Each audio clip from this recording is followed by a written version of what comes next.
네, 성도 여러분, 한 주간 평안하셨습니까? 오늘도 예배를 통해서 살아계신 주님의 영광을 경험하는 복된 은혜가 있으시기 바라겠습니다. 이제 묵상기도 드리심으로 10월 넷째 주일 예배를 하나님께 드리겠습니다. 기도합니다.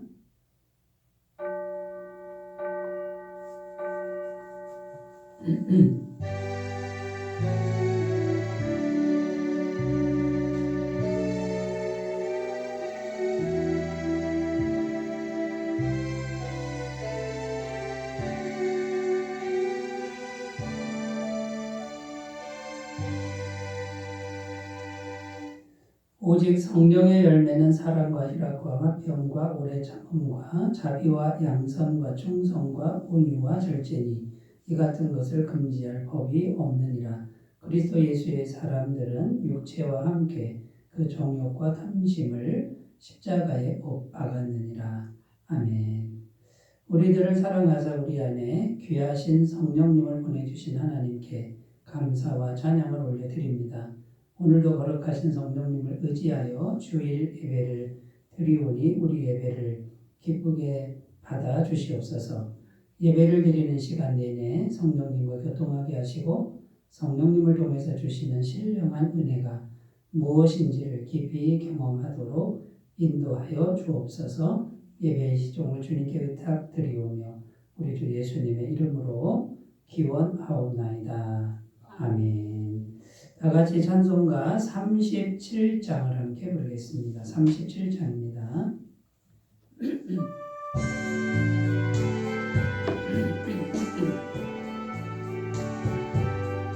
주 예수의 이름 높이여 다 찬양하여라. 다 찬양하여라. 금연류관을 들여서 만유의 주를 찬양하세. 찬양 찬양 찬양 만유의 주 찬양. 주 예수 강한 고난을 못 잊을 죄이나 못 잊을 죄이나 내 귀한 몸에 바쳐서 만유의 주를 찬양하세. 찬양 찬양 찬양 만유의 주 찬양. 이 지구 위에 거하는 온 세상 사람들 온 세상 사람들 그 크신 위엄 높여서 만유의 주를 찬양하세. 찬양 찬양 찬양 만유의 주 찬양.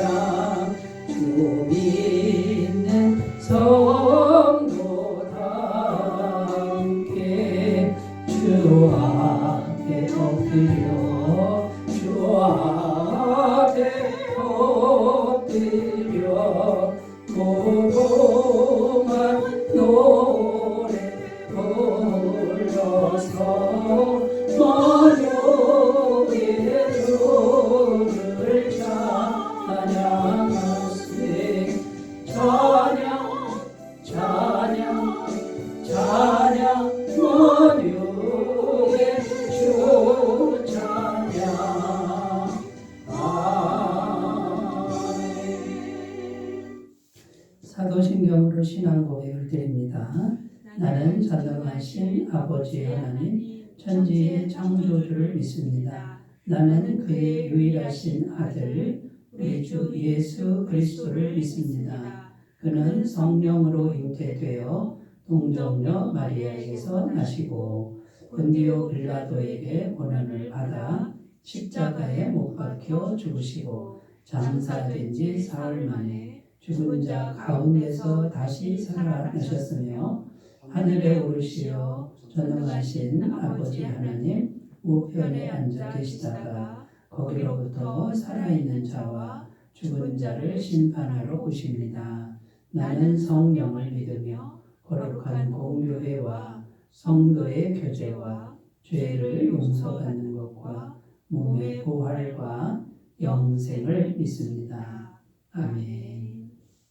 이 시간 우리에게 주시는 하나님 말씀은 고린도전서 3장 1절에서 9절 말씀입니다. 고린도전서 3장 1절에서 9절입니다. 신약성경 265페이지에 있습니다.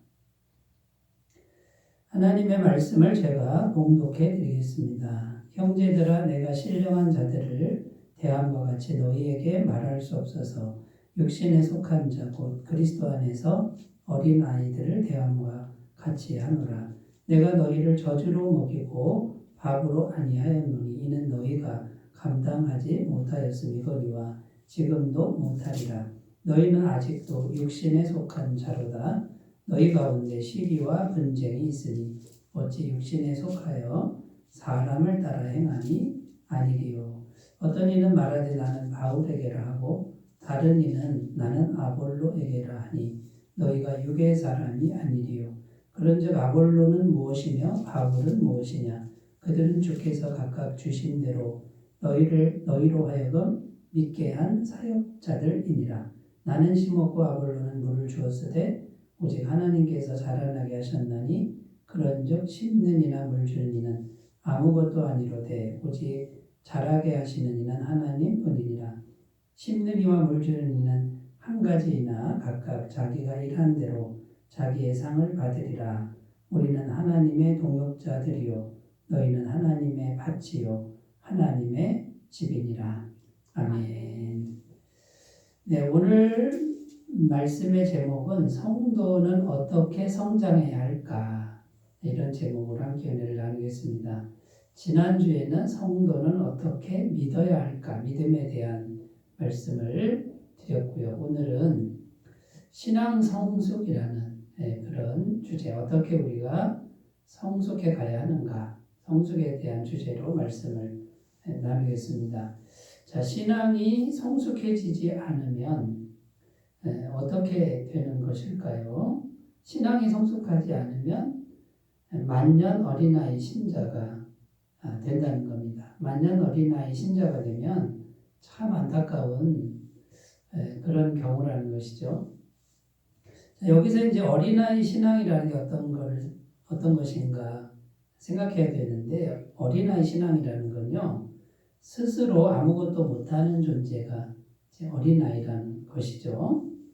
이 어린아이는 어디를 가든지 일꾼이 아니라 일감만 되는, 그러니까 거추장스럽고 걸림돌이 되는 그런 존재가 된다라는 거고요. 또 어린아이 신앙이라는 건 어떤 거냐면 세상적으로 너무 나약하다는 거예요. 세상에 나아가서도 뭔가 이게 뭐 세상을 헤쳐나가거나 뚫고 나가는 이런 게 안 되고 나약한 인생이 되고, 성취함이나 뭔가 이렇게 인생의 역경을 헤쳐나갈 수 있는 그런 일들이 없는 인생이 되고 한다라는 겁니다. 무엇보다 문제가 되는 게 뭐냐면, 어린아이 신앙에서 머물러 있으면 하나님의 임재가 안 된다는 겁니다. 하나님의 영의 임재가 충만하게 임해야 하나님의 은혜를 받을 수 있고 복을 받을 수 있는데, 하나님의 임재가 이루어지지 않기 때문에 하나님의 은혜, 하나님의 복을 계속해서 받지 못하는 그런 인생이 되는 거죠. 그러니까 항상 부족하고 모자라고 고통스러운 그런 인생이 된다라는 겁니다. 그래서 성도가 신앙이 성장해야 된다라는 이 주제는 굉장히 중요한 주제라는 거고 반드시 신앙이 성장해야만 우리는 하나님의 은혜를 풍성하게 누릴 수 있다라는 겁니다. 자, 그러면 어떻게 하면 우리 신앙은 성숙해지는 것일까요? 오늘 말씀을 통해서 그 해답을 찾을 수가 있는데 신앙 성숙을 잘 이루어가는 그런 계기가 되셨으면 좋겠습니다. 먼저 오늘 말씀 1절을 보면요. 신앙인 중에 신앙인을 두 종류로 이렇게 분류하고 있습니다. 1절 말씀을 같이 읽겠습니다. 형제들아 내가 신령한 자들을 대함과 같이 너희에게 말할 수 없어서 육신에 속한 자 곧 그리스도 안에서 어린아이들을 대함과 같이 하노라. 자, 1절 말씀에 보면 두 종류의 신앙인이 나오는데 둘 다 신앙인입니다. 예수님 믿는 사람인데 첫 번째 종류는 신령한 사람. 형제들아 내가 신령한 자들을 대함과 같이 이렇게 돼 있잖아요. 신령한 사람 이렇게 나오고 두 번째는 육신에 속한 자 이렇게 되어 있습니다. 근데 육신에 속한 자는 곧 그리스도 안에서 어린아이들 같은 사람이다. 미성숙한 신자를 말하는 거죠. 어린아이 같은 신앙이라는 겁니다. 그래서 바울이 지금 뭐라고 말하는 겁니까? 지금 고린도 교회 교인들을 향해서 말하는 건데 고린도 교회 교인들아 너희는 신령한 자라고 할 수가 없구나. 성숙한 신앙이라고 할 수가 없구나. 내가 너희를 보니까 너희는 육신에 속한 자다. 곧 그리스도 안에서 어린아이 같은 사람들이구나. 어린아이 같은 신앙의 수준밖에 안 되는구나. 일종의 책망하는 그런 뉘앙스가 담겨 있습니다. 자, 육신에 속한 자는 어떤 사람입니까? 예수님을 영접했습니다. 구원을 받았으나 신앙이 자라지 않는 사람, 미성숙한 사람을 의미하는 거고요. 신령한 자는 성령 충만하여, 이 성령이 충만하여 신앙이 성숙한 사람, 이걸 의미하는 것이죠. 자, 그런데 고린도 교인들은 육신에 속한 자라고 이렇게 바울이 이제 평가하는데 지금 우리가 이제 오늘 말씀을 통해서 이 예수님을 믿고 구원받은 사람들, 예수님만 믿으면 그냥 성숙한 사람이 된다 이게 아니에요. 하나님 말씀은. 그러니까 예수님을 믿고 성숙해져야 되는 과정이 남아있다. 오늘 말씀을 분명히 말하고 있습니다. 그래서 오늘 말씀을 통해서 이 어린아이 같은 신자가 어떤 특성인지 어떤 모습인지를 살펴보면서 우리가 그걸 버리고 이제 성숙한 신앙으로 나아가는 그런 말씀의 은혜가 있으셨으면 좋겠습니다. 자, 그러면 이제 성숙한 사람, 신령한 자로 가기 위해서 첫 번째 해야 될 일이 뭐냐면 육신에 속한 자의 특성을 잘 분별해야 한다라는 겁니다. 그러니까 그리스도 안에서 예수님 믿었는데 어린아이 같은 신앙은 어떤 특징이 있는지를 잘 분별해야 이걸 버리고 이걸 버려야 되는구나. 그리고 내가 성숙한 신앙으로 가야 되는구나. 이걸 알 수 있다는 거죠. 그래서 3절을 우리가 같이 읽어보겠습니다. 너희는 아직도 육신에 속한 자로다. 너희 가운데 시기와 분쟁이 있으니 어찌 육신에 속하여 사람을 따라 행함이 아니리요.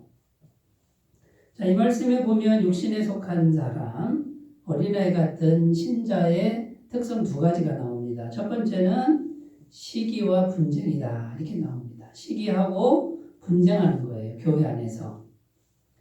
자, 시기하고 분쟁하는 게 육신에 속한 자다. 그런 의미고 또 하나의 특징은 사람을 따라 행한다. 이렇게 되어 있습니다. 이 사람을 따라 행한다. 이게 어떤 의미인지 이제 하나씩 살펴보면요. 첫 번째 시기와 분쟁이라고 나오는데 이게 왜 육신에 속한 자의 특성이냐면 이 시기와 분쟁은 육에 속한 본성이라는 거예요. 육에 속한 특징. 육이라는 게 뭡니까? 육체가 아니고요. 몸이 아니라 죄로 물든 우리 마음, 죄로 물든 자아. 그러니까 죄로 물든 자아의 상태에서 올라오는 모든 것들이 육이라는 거예요. 그런데 그 중에 시기와 분쟁이라는 것도 죄로 물든 마음에서 뿜어내는 그 열매라는 것이죠. 그러니까 시기와 분쟁은 육에 속한 특성이니까 뭡니까? 그 육에 속한 특성을 못 다스리고 있는 상태다 그거죠. 다스려야 되는데 못 다스린다라는 겁니다. 갈라디아서 5장 19절 20절입니다. 육체의 일은 분명하니 곧 음행과 더러운 것과 호색과 우상숭배와 주술과 원수 맺는 것과 분쟁과 시기와 분냄과 당짓는 것과 분열함과 이단과. 여기 보면 죄로 물든 자아의 본성, 죄로 물든 자아에서 올라오는 것들이 쭉 나옵니다. 음행, 더러운 것, 호색, 우상숭배, 원수 맺는 것, 주술, 분쟁, 시기. 분쟁, 시기가 들어있죠. 그 다음에 분내는 거, 당짓는 거, 끼리끼리 당짓는 거, 분열하는 거, 자꾸 분열시키는 거. 자, 그러니까 이제 무슨 말이냐면요. 예수님 믿고 구원은 받았는데 아직도 우리 마음속에는 육의 특성이 있다는 거예요. 죄로 물든 상태가 죽을 때까지 계속되는데 그 육의 본성이 올라오는 것을 다스리지 못하고 이리 끌려다니고 저리 끌려다니는 사람이 바로 육신에 속한 자다. 어린아이 신앙이다. 이렇게 말씀하고 있습니다. 우리가 이제 알아야 되는데 뭐냐면 예수님을 영접했기 때문에 우리 안에는 예수님의 마음, 죄가 전혀 없는 예수님의 거룩한 마음이 들어와 있고 원래 우리 마음은 뭐예요? 죄로 물든 상태에서 올라오는 그 육의 본성이 올라오게 두 세력이 계속 올라와서 싸우는 거예요. 싸우는데 어린아이는 이 육의 본성에게 지는 거예요. 계속 지고 육의 본성에 이리 끌려다니고 저리 끌려다녀요. 그런데 예수님을 믿기는 믿는. 그러니까 겉으로 보면 세상 사람하고 똑같이 보이는 거죠. 세상 사람보다 어떨 때는 못한 모습이 되는 거예요. 예수님이 믿었다고 하는데 그래서 우리가 이 두 가지 영적 실체를 알아야 되고 이 두 가지 영적 실체가 싸우도록 해야 되는데 싸우면 괴롭죠. 싸우도록 해야 되는데 이걸 싸워서 이겨야 되는데 지고 있는 거예요. 아니면은 아예 싸우질 않는 거예요. 싸우지 않고 육의 특성이 나를 끌고 다니면 그냥 끌려다니는 이런 삶이 육신에 속한 삶이라는 것입니다. 자, 그런데 이제 신령한 사람, 성숙한 사람은 어떤 사람이냐면 예수님의 마음, 곧 성령의 능력이 들어와서 이 성령의 능력이 강하도록 노력을 하는 거예요. 강하게 해서 이 죄로 물든 육의 본성, 시기와 질투와 음행과 더러움과 당짓는 이런 것들이 계속 올라옵니다. 자기가 압니다. 근데 성령의 능력으로 이거를 다스리는 거예요. 마음을 다스리는 거예요. 그러면 어떻게 보입니까? 시기와 분쟁이 없는 사람은 없습니다. 올라오지만 다스리니까 시기와 분쟁에게 내가 끌려다니지 않는 거예요. 시기와 분쟁을 이기는 거예요. 음란 이게 올라오는데 그걸 이기는 거예요. 당짓고 싶어요. 끼리끼리 하고 싶은 거를 올라오는데 성령의 능력으로 다스리는 거예요. 그러니까 이기는 거예요. 그러니까 아름다운 모습이 되는 것이죠. 자, 그런데 이제 중요한 게 뭡니까? 이 육에 속한 특성이 마음에 가득 차면요, 이렇게 그 성령의 능력을 이기고 내 마음을 지배하면 하나님의 영의 임재가 안 되는 거예요. 성령이 오셔야 은혜와 복을 받는 거예요. 기도 응답도 기도에서 응답받는 것도 누가 하는 것이냐면 성령님이 하시는 거예요. 자, 성령님이 내 마음 중심에 와서 주인이 되고 충만하게 주인으로 자리하고 육의 본성, 죄로 물든 나의 본성이 복종하는 상태가 돼야 기도 응답도 되고 형통한 삶도 되고 평안도 오고 기쁨도 오는 거예요. 보람도 오는 건데 이 육에 속한 본성 그냥 나오는 대로 그냥 내버려 두니까 결국은 하나님의 영의 임재가 안 되고 결국은 은혜와 복을 못 받는 거예요.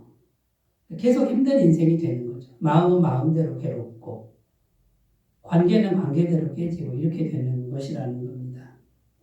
여러분, 그래서 이 육신에 속한 자의 특성을 잘 알고 이게 어떤 문제를 일으키고 왜 그렇게 이게 위험한 건지를 우리가 잘 분별해야 되고 이거를 이기는 길로 가셔야만 하나님의 은혜가 있다라는 것을 꼭 기억하셨으면 좋겠습니다. 둘째 특성은 뭐냐면 사람을 따라 행한다. 첫 번째는 시기와 분쟁, 두 번째는 사람을 따라 행한다. 이렇게 되어 있는데 4절 말씀 같이 읽겠습니다. 어떤 이는 말하되 나는 바울에게를 하고 다른 이는 나는 아볼로에게를 하니 너희가 육의 사람이 아니리요. 자, 나는 바울에게라 하고 나는 아볼로에게라, 이 말은 파당을 짓고 있는 거예요. 파당. 나는 바울파야, 나는 아볼로파야. 그러니까 같은 교회 안에서 우리는 바울파고 여기는 아볼로파고 해서 결국 뭐 하는 거죠? 파당을 지고 뭐 하는 거예요? 싸우는 거예요. 이렇게 시기하고 경쟁하고 교회의 주도권을 자기들이 차지하려고 하는 거예요. 고린도 교회는 4개의 파가 있었다고 합니다. 바울파, 아볼로파, 게바파. 게바는 베드로죠. 그 다음에 나는 그리스도파다. 뭐 이렇게 해서 또 파당을 또 줘서 4개 파가 있었습니다. 자, 이렇게 파당을 짓는 거, 아까 이게 속한 특성 중에 당 짓는 것이 있었잖아요. 당 짓는 사람들, 끼리끼리 당 짓는 사람들은 어린아이 신앙인 거예요. 자, 성령을 따라 행해야 되는데, 성령을 따라 오직 하나님의 영을 따라 행해야 되는데, 이 믿음이 약하니까, 믿음이 적으니까 자꾸 눈에 보이는 사람을 의지하는 거예요. 그리고 훌륭한 사람을 내세우고 그 밑에 들어가서 나는 이 사람 편이다. 이렇게 하는 사람들이 어린아이 신자라는 겁니다. 자, 이렇게 되면요, 교회 공동체가 자꾸 깨지는 거예요. 하나가 될 수가 없는 거예요. 여러분, 신령한 사람은요, 사람을 의지하지 않습니다. 사람에게 매이지 않습니다. 아무리 유력한 사람, 아무리 가진 게 많은 사람일지라도 나와 똑같은 죄인이라고 생각하지 그 사람에게 뭐 의존하고 그러지 않습니다. 네, 우리 교회가 이제 작은 교회잖아요. 아직까지 작은 교회고 어려움이 많습니다. 자, 그런데 우리 교회가 힘들어질 때 어떻게 해야 됩니까? 자, 그러면 유력한 사람에게 찾아가서 부탁을 해야 되겠습니까? 아니면 뭔가 좀 힘 있는 사람 찾아가서 뭔가 사정을 해야 되겠습니까? 자, 여러분, 이러면은 이건 사람을 따라 행하는 거예요. 성령을 따라 행한다는 이 성숙한 사람은 어떻게 하냐면 사람을 의지하지 않고 기도를 하는 거예요. 성령님께 기도를 하는 거예요. 성령님이 사람보다 더 확실하게 도와줄 수 있다. 이것이 성숙한 신앙이에요. 근데 이 신앙이 없는 사람은 자꾸 사람 쫓아다닙니다. 그리고 자꾸 옆에 있는 사람에게 누구한테 가서 부탁해라, 누구한테 가서 부탁해라 이럽니다. 그러면 이제 사람을 따라 행하는 게 졸업이 안 됩니다. 어떤 문제가 있으면 엎드려 기도하는 거예요. 보이지 않는 분께 기도하면 자, 그분이 사람을 연결해 줍니다. 내 생각에는 유력한 사람, 저 사람에게 가면 될 것 같은 그 사람이 아닌 경우가 많아요. 전혀 그 사람의 다른 데서 이렇게 도움의 손길이 연결되는 경우가 많은데 내가 사람에게 의지하지 않는 거예요.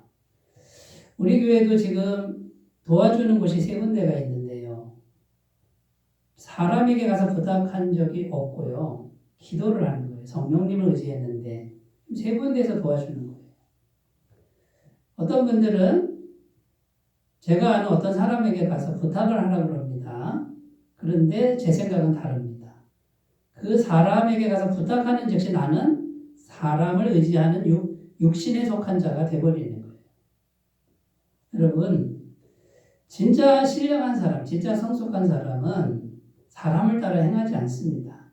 여러분, 이것을 우리가 잘 생각하셨으면 좋겠고요.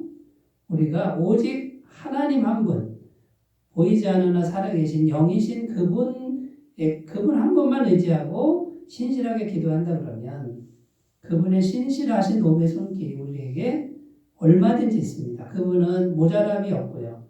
실수하지도 않고 늦지도 않게 아주 신실하게 응답을 하신다는 걸 꼭 믿으셨으면 좋겠고 사람을 따라 행하지 않는 이제 어린아이 같은 신앙이 아니라 더 성숙한 오직 보이지 않는 하나님을 믿는 성숙한 신앙으로 한 걸음 더 나아가셨으면 좋겠습니다. 자, 첫 번째 육신에 속한 자의 특성을 잘 분별해야 된다 살펴봤고요. 두 번째 우리가 살펴봐야 될 게요. 사람이 아니라 오직 성령님만 의지해야 한다라는 겁니다. 첫 번째 대지에서 이제 두 번째 연결되는 부분인데 사람이 아니라 오직 성령님만 의지해야 한다라는 겁니다. 5절 말씀을 같이 읽겠습니다. 그런즉 아볼로는 무엇이며 바울은 무엇이냐? 그들은 주께서 각각 주신 대로 너희로 하여금 믿게 한 사역자들이니라. 자, 나는 바울파다, 나는 아볼로파다 이렇게 했는데 바울 훌륭한 분이죠. 아볼로도 훌륭한 분이고 게바, 베드로도 훌륭한 분이에요.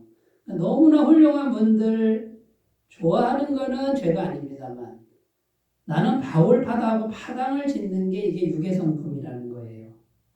자, 그런데 그 훌륭한 분들을 성경은 뭐라 그러냐면 사역자들이다 이렇게 말씀을 하고 있습니다. 이 사역자는 단어는 디아코노스라는 단어인데 섬김이들 이런 뜻이고요.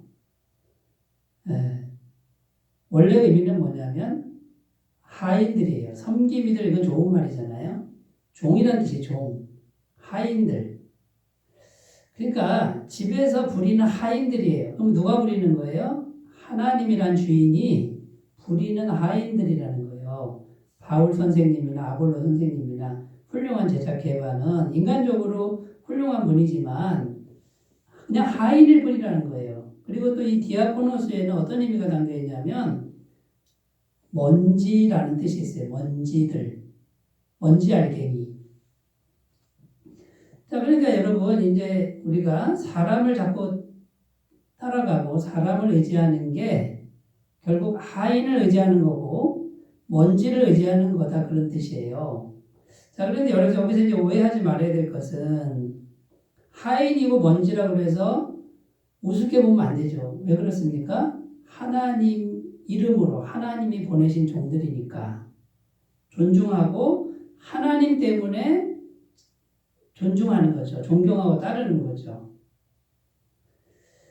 하지만 하나님이 보낸 하인이고 먼지이기 때문에 그 하인을 우리가 따르는 게 아니라 누굴 따르는 거예요? 하나님을 따라야 된다.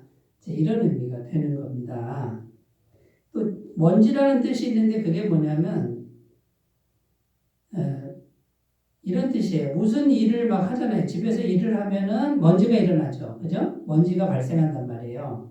이게 무슨 말이냐면 하나님이 무슨 일을 하실 때 발생하는 먼지들 그게 사역자들이다. 사역자들이다.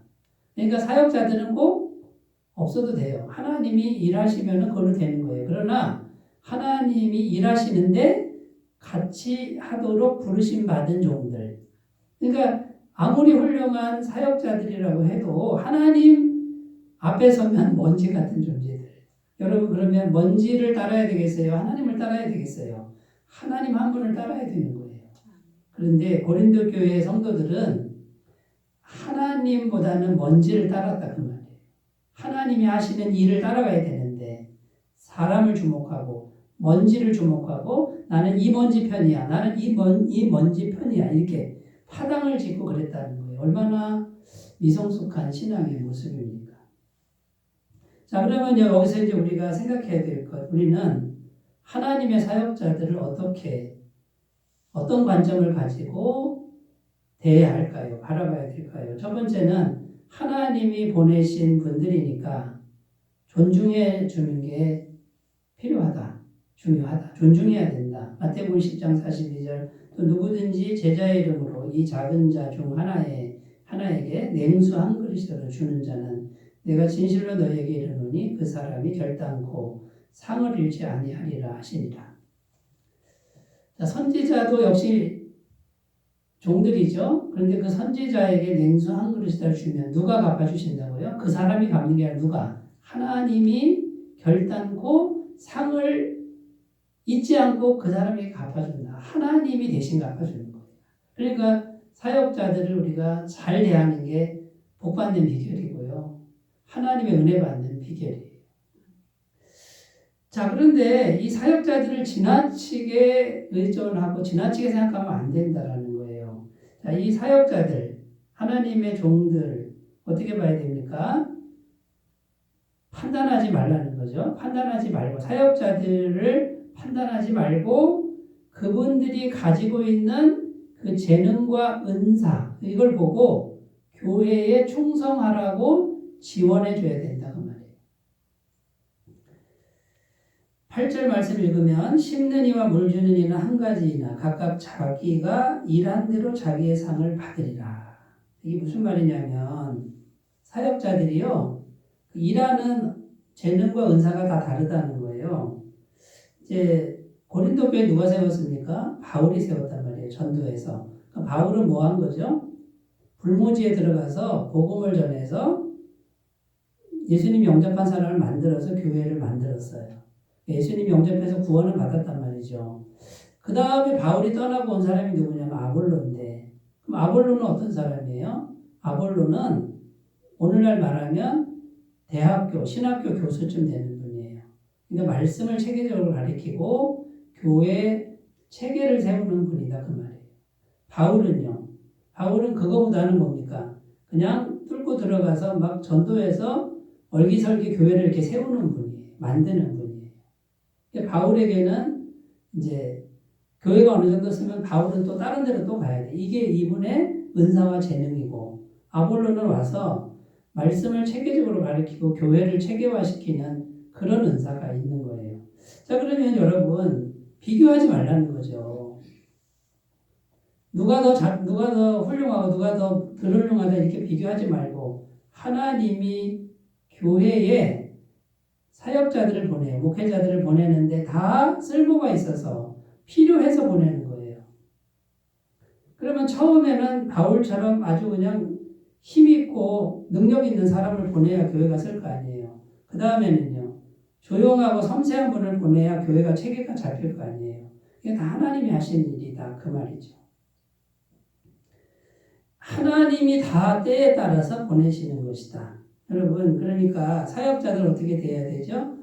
지금 저 사역자가 우리 교회에 꼭 필요해서 온 분이다라는 거죠. 그리고 그 사역자가 갖고 있는 은사와 달란트와 재능을 여기다 쏟아놓을 수 있도록 지원을 하는 게 교회가 해야 될 일이다 라는 겁니다. 제가 전도사 처음 나간 전도사 처음 나간 파주에 있는 교회 거기를 보면 제가 모시던 목사님은 굉장히 호랑이 같은 목사님이었는데 그 앞에 목사님은 정반대예요. 그냥 눈만 뜨면 신방하는 분이고 풍이 왔는데도 그 불편한 몸으로 막 성도를 계속 돌아보는 그런 사랑이 많은 분이었어요. 그런데 제가 갔을 때 담임 목사님은 신방을 안 하십니다. 그리고 막 야단만 치는 분이에요. 제가 그때는 몰랐는데 지금 와서 돌이켜보면 너무 사랑을 많이 베풀다 보니까 성도님들이 교만해진 분들이 너무 많았어요. 교회에서 자기가 주인인 것처럼 하는 분들이 꽤 있었습니다. 그런데 이제 그 다음 오신 목사님은 무서운 목사님이에요. 그래가지고 이제 그런 분들을 다 이렇게 막 이렇게 좀 치리하고 다스리는 이런 분이 오셨어요. 그래서 교회 질서가 잡히는 거죠. 그전에는 사랑은 많았지만 무질서했습니다. 그리고 상처받는 사람들이 생기고 그랬다는 거죠. 여러분 하나님의 교회는요. 하나님께서 사랑하시고 하나님의 교회 성도들은 하나님이 사랑하시는 거예요. 그런데 그 교회 성도님들이 교만해질 때는 좀 무서운 분도 보내는 거고요. 그 성도님들이 게으를 때는요. 막 이렇게 그냥 막 몰아치는 목사님도 보내고 그러는 거예요. 그런데 너무 충성되고 순종되는 성도들이 있으면요. 정말 그 성도님들하고 잘 맞는 목사님 보내서 막 그냥 부흥하고 성장하게끔 또 하나님이 역사를 하신다라는 거죠. 그러므로 여러분 우리가 사람을 판단하지 말고 하나님이 때에 따라 이렇게 사역자를 보내실 때 누구 편이다가 아니라 지금 우리 교회에 꼭 필요한 그 은사와 그 다음에 그 재능이 필요한 분을 보냈다. 이렇게 존중하는 그런 삶으로 나가셨으면 좋겠습니다.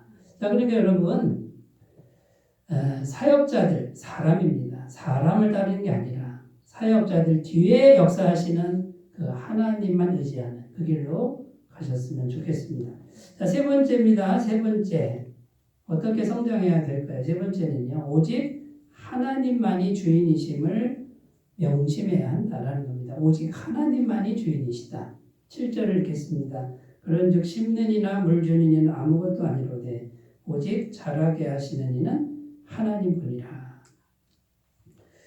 앞에서도 말씀드렸지만 무슨 의미입니까? 사역자가 바뀌든 뭐 어떻게 되든 그 모든 걸 주관하시는 분이 하나님이신데 그 하나님이 성도를 사랑해서 신앙이 미숙한 신앙이 아니라 성숙한 신앙으로 자라게 하시기 위해서 교육자도 보내고 목회자도 보내고 모든 일이 지금 이루어진다라는 거예요. 결국 하나님이 하신다라는 겁니다. 자, 그러니까 이제 우리가 신령한 신앙으로 가려면 오직 하나님만 주인으로 삼는 이 믿음이 필요하다라는 겁니다. 자, 그럼 하나님만 주인이다 그 말은 이제 어떤 의미냐면 사람에게 상 받는 게 아니라 하나님께 상을 받는다라는 이 생각을 해야 된다라는 거죠. 8절에 보면 그런즉 심는 이나 물 주는 이가 한 가지이나 각각 자기가 일한 대로 자기의 상을 받으리라.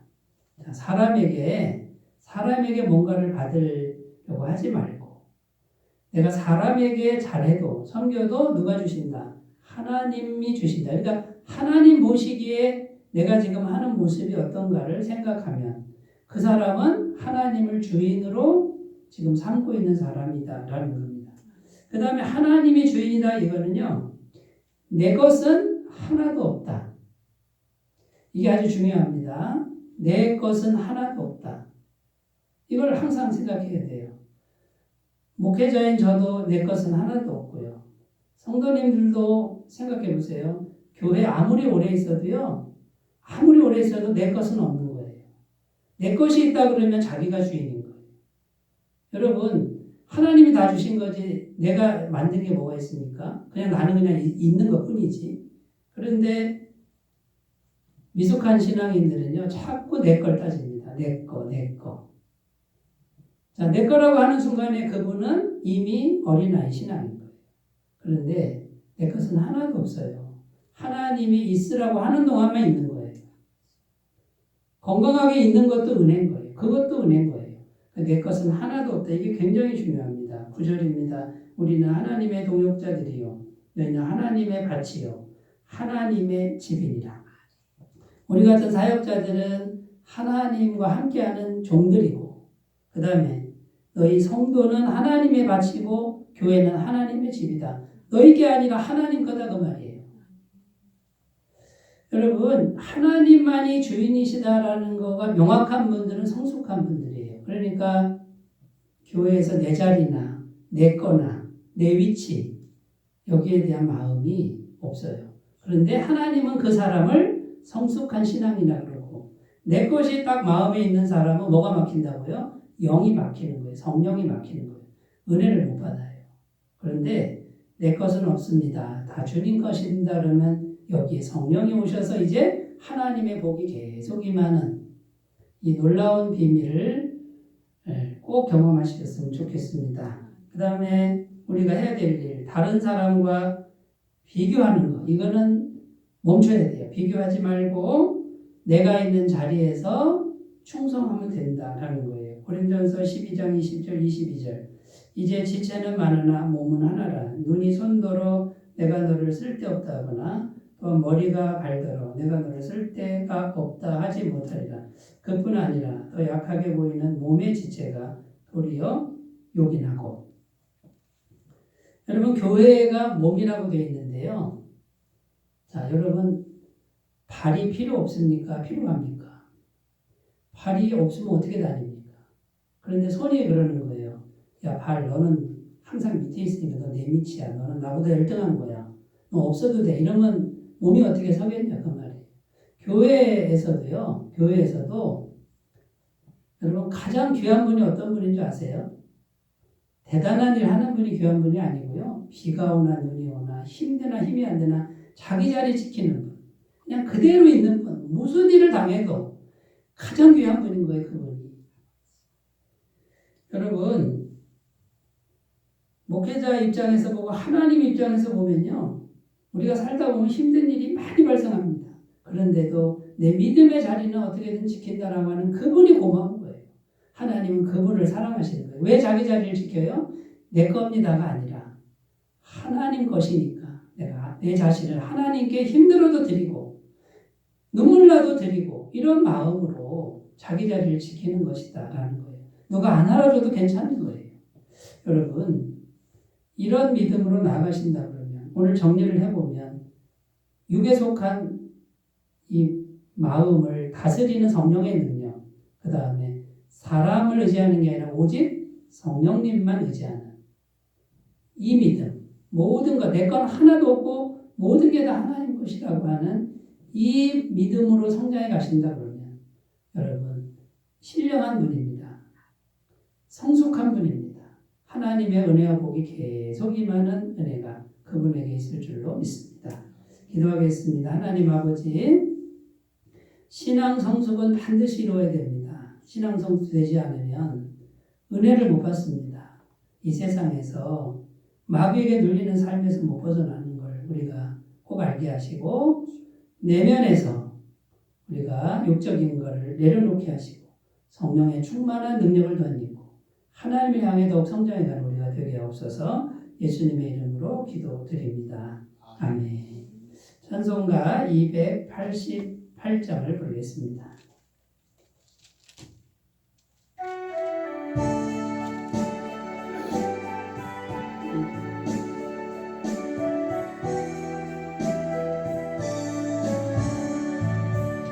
예수를 나의 구주 삼고 성령과 피로써 거듭나니 이 세상에서 내 영혼이 하늘의 영광 누리도다.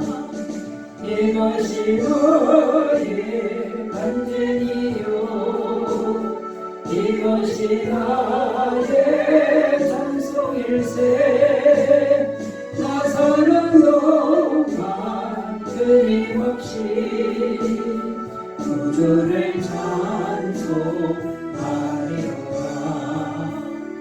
온전히 주께 맡긴 내 영 사랑의 음성을 듣는 중에 천사들 왕래하는 것과 하늘의 영광 보이로다. 이것이 너의 간증이요 이것이 나의 찬송일세. 나 사는 동안 끊임없이 구주를 찬송하리로다. 주 안에 기쁨 누림으로 마음의 풍랑이 잔잔하니 세상과 나는 갈 곳 없고 구속한 주만 보이리라. 이것이 너의 간증이요 이것이 나의 찬송일세. 나 사는 동안 끊임없이 구주를 찬송하리로다.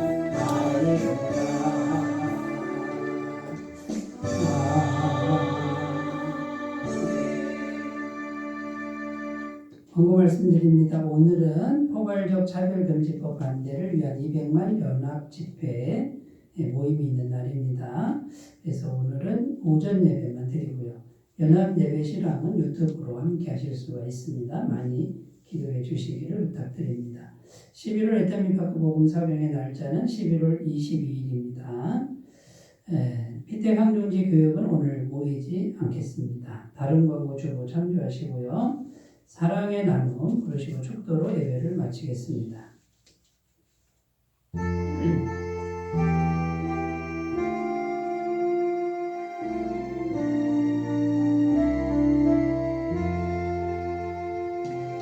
사랑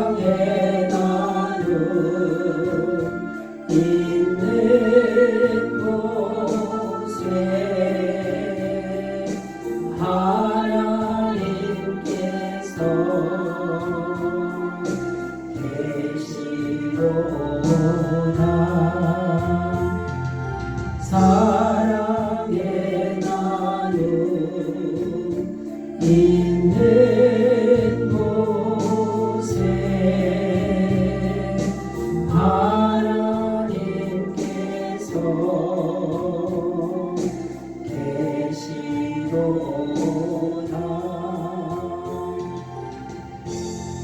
이제는 우리 주 예수 그리스도의 은혜와 하나님의 사랑하심과 성령님의 교통하심이 예배를 드리는 주의 모든 백성들 위해 영원토록 함께 하시기를 간절히 축원하옵나이다. 아멘.